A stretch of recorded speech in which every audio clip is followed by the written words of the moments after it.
back to Paintings by Penelope, where I seem to choose the worst spots to paint. Here's a spot. It's interesting, but it's under a busy, noisy bridge, and it's a little bit after 6 a.m. because that's about the only time that's safe anymore to be on the streets on your bike. Today is the urban edition with my road bike, which I got a few years ago, and by a few I mean about 10.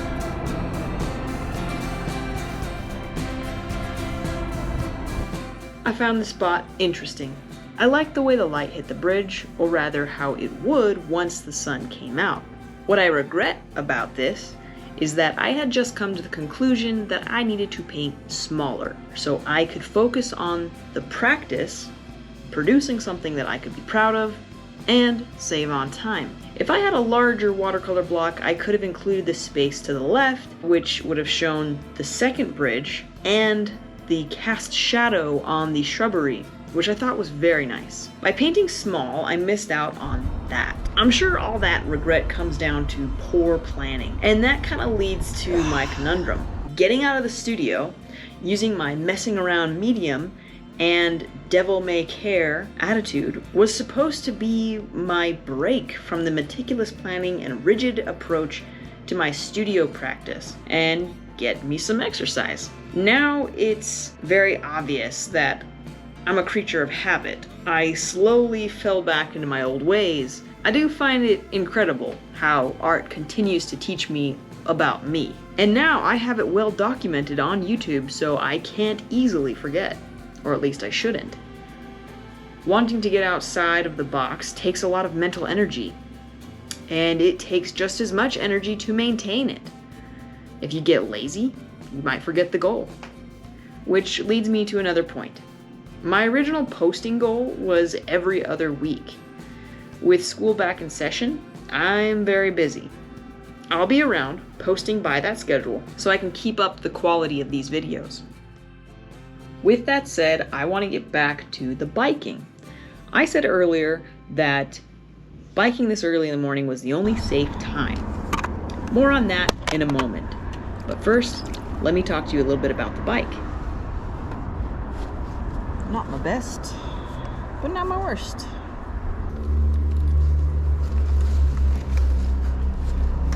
I was biking to work all the time, and I had my Trek Fuel X7. So I decided to sell that and buy this road bike. It shaved 10 minutes off of my daily commute.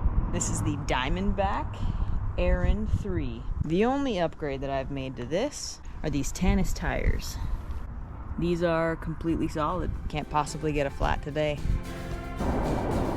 Knowing that I can't get a flat is a huge relief to me, and you know why if you saw the last GoBikeGoPaint episode.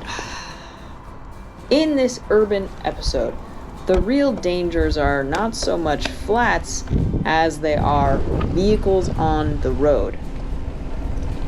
Now my sister, who's a much better mountain biker than me and a much better road biker than me, has refused to continue road biking because of the dangers.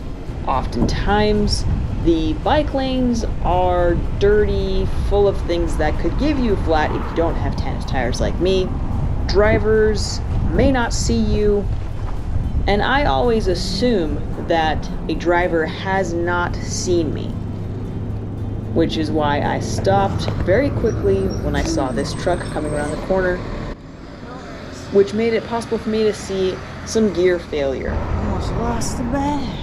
I thought it would be a better idea if I didn't have to invest in a new bag. Today showed me that I may have to anyway, as I very nearly lost the Etcher Lab slate when I came to that stop. Why are you working? Huh? So many lessons learned. Perhaps the best idea for me would be to go and do exactly what I advise others to do. Simply put the watercolor block in my backpack and get going. However, I gotta say, I'm a bit of a spoiled house cat and I really like having an easel and a chair.